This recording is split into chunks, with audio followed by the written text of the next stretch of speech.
Gebelik, emzirmeye hazırlık için son derece uzun ve güzel bir dönemdir. Her gebenin hamilelik döneminde emzirme ile ilgili hazırlığı yapması, ortalama olarak 30. gebelik haftasından sonra meme ucu kremlerini kullanmaya başlaması, emzirme ile ilgili bilgilendirmeleri alması, gereken yayınları, kitapları takip etmesi, gerektiğinde bu konuyu kadın doğumcusuyla veya bir bebek hemşiresiyle paylaşarak önden emzirme eğitimi alması, anne adayının doğumdan sonra karşılaşacağı emzirme ile ilgili sorunların önlenmesini sağlar ve anne adayının keyifli bir emzirme ile bebeğini 1 ila 2 sene rahatlıkla emzirmesine kolaylaştırır. O yüzden emzirme eğitimine gebelikte önem verilmeli, emzirmek için gebelikte hazırlık yapılmalıdır. 19. gebelik haftasından sonra çoğu gebede süt bezleri düzgün bir şekilde çalışmaya ve büyümeye başlar. Bu durum gebenin aslında emzirmek için hazırlığının 20. yani 5. aylarda 20. haftadan sonra başladığının göstergesidir. Gebelikte 19-20. haftadan sonra olgunlaşan süt bezleri ve memelerin 30. haftadan sonra meme ucu kremleriyle düzenli olarak bakımının yapılması, annenin emzirmeyi gebelik döneminde öğrenmesi, doğru bebek tutuşunu, düzenli aralıklarla emzirmek gerektiğini, emzirirken doğru beslenmesi ve gece uykularına dikkat etmesi gerektiğini gebelikte öğrenmesi ve kendine bir program şeklinde doğum sonrasını hazırlayarak uygulamaya geçmesi son derece önemlidir ve doğum sonrası emzirme oranlarını arttırır. Gebelikte başlayan emzirme çalışmaları içinde bebeğin doğru şekilde tutulması en önemli noktalardan bir tanesidir. Bebeği emzirme pozisyonuna getirirken yüzü yukarıya doğru dönük ve sadece başı memeye doğru dönük olarak tuttuğumuzda kendiniz de bunu deneyebilirsiniz.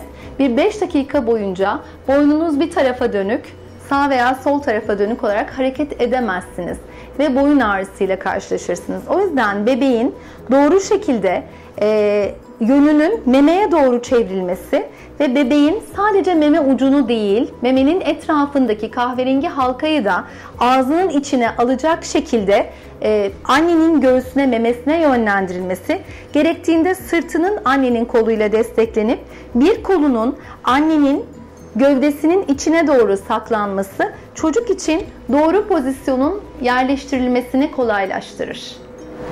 Bebeğin anneye güzelce yerleşmesinden sonra, annenin koluna yerleşmesinden sonra annenin zaten son derece rahat bir pozisyonda oturduğundan emin olmak lazım.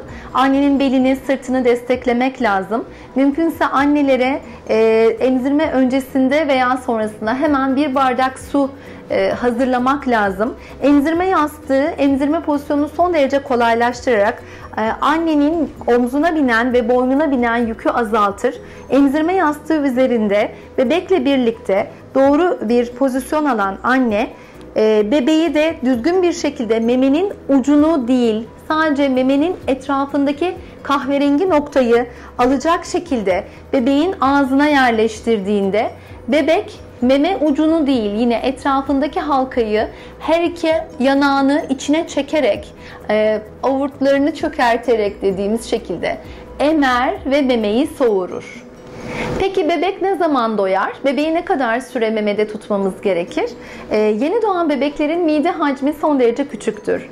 Genel olarak erişkinlerde doygunluk süresini 20 dakika olarak belirlediğimizi varsayarsak, yeni doğan bir bebeğin minimum 10 dakika, 10-15 dakika arasından daha uzun süre memede tutulmasına gerek yoktur.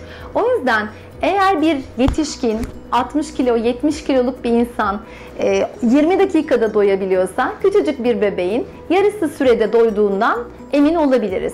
5 ila 10 dakika kadar memede tutulan bir bebek zaten yaptığı hareket olarak emme hareketini takip ederseniz yanaklarının içe doğru inip kalktığı ve memeyi boşalttığı hareketi gördüğünüzde bu bebek 5 dakikadan uzun, 10 dakikadan uzun diyelim, emmemez sürekli bir memeyi. Yorulacaktır. Yorulan bebeği memeden uzaklaştırıp gazını çıkarttıktan sonra diğer memeye tutarak emzirmeye devam etmek her iki göğüsün eşit oranda boşalmasını sağlar. Bu kadınlarda meme asimetrisinin birinin büyük, diğerinin daha küçük olmasının da önüne geçer. O yüzden her iki tarafta 10 dakika bir memede emzirdik, gazını çıkarttık. Diğer memeye tuttuk, 10 dakika kadar da orada emzirdik, aktif olarak emdiğini gördük. Gazını çıkarttık. Daha sonra bebeği dinlenmeye bırakabiliriz. Özellikle emzirme aralıklarına da dikkat etmemiz gerekir. Bebekler bazen hava yutarlar ve yuttukları hava, eğer memede çok uzun kalırlarsa yuttukları hava geri gelir ve geri gelirken de yeni aldıkları sütü de geriye çıkartırlar. Bu genelde anneler tarafından kustu diyerek değerlendirilir ama bizim için bir geri geliş, yani regürjitasyon diye tarif ettiğimiz, kusma olarak görmediğimiz bir durumdur. Bu durum bebeğin gereğinden fazla memede kaldığının bir göstergesidir. Çünkü bebek meme ile birlikte alması gereken süt yerine havayı doldurmuştur ve o hava o sütün çıkmasına sebep olmaktadır. Bebeği memede uzun süre tutmak, gereğinden uzun tutmak, bebeğin gazını da arttırır, bebeğin ağlamasını arttırır, huzursuzluklarını arttırır.